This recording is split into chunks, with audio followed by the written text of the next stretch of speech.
Toute paix durable commence par la fin de l'occupation d'une partie du territoire congolais. Là-dessus, il ne peut y avoir ni double langage, ni compromis moral.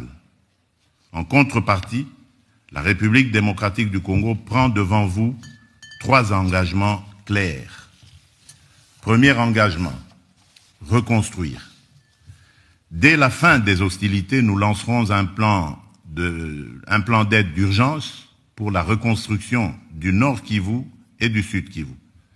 Ce plan, que nous concevons comme un pacte national et international, intégrera dans une approche concertée, coordonnée et cohérente l'ensemble des programmes et projets destinés à la stabilisation, au relèvement et au développement durable des provinces affectées.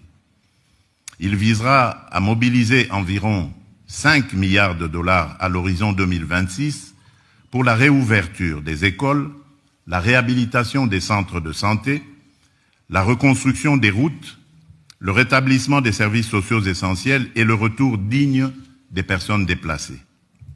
Il ciblera ainsi la sécurité alimentaire car nourrir une famille, c'est déjà commencer la paix. Ce plan sera coordonné, unifié et transparent. Aucun territoire ne sera abandonné, aucune communauté ne sera laissée en marge. Deuxième engagement, protéger les plus vulnérables et responsabiliser les auteurs. Nous allons renforcer notre cadre juridique relatif à la protection des déplacés et des victimes de catastrophes humanitaires, notamment par l'intégration en droit national de la Convention de Kampala de l'Union africaine et l'adoption d'un dispositif légal pérenne de financement de l'action humanitaire et de réduction des risques.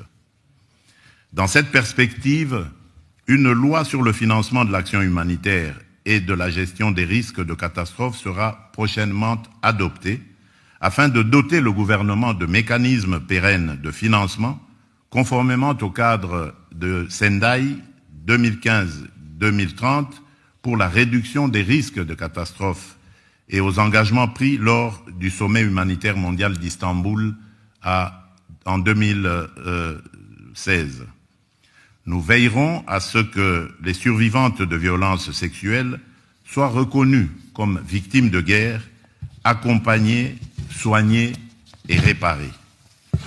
Je tiens à rappeler que la redevabilité constitue une exigence fondamentale de la paix durable.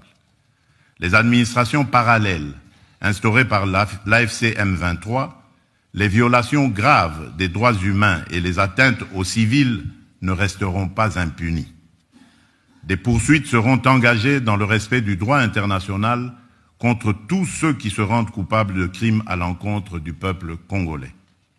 Troisième engagement, transformer la crise en levier de stabilité régionale.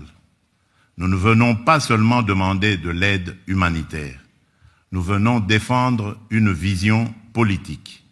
La paix durable dans les Grands Lacs ne sera possible que si la région choisit l'intégration économique et la prospérité partagée plutôt que le pillage et la prédation. L'avenir de la région ne peut pas être fait de trafics transfrontaliers illégaux d'or, de coltan ou de cobalt, alimentant des groupes armés. Il doit être fait de coopération économique formelle, d'infrastructures interconnectées, d'industrialisation locale, de valeur ajoutée créée sur le continent et d'opportunités offertes à la jeunesse. C'est cela, la paix durable. La sécurité est nécessaire à la prospérité. Mais la prospérité, elle aussi, est une condition de la sécurité. Mesdames et messieurs, ce qui se joue ici à Paris dépend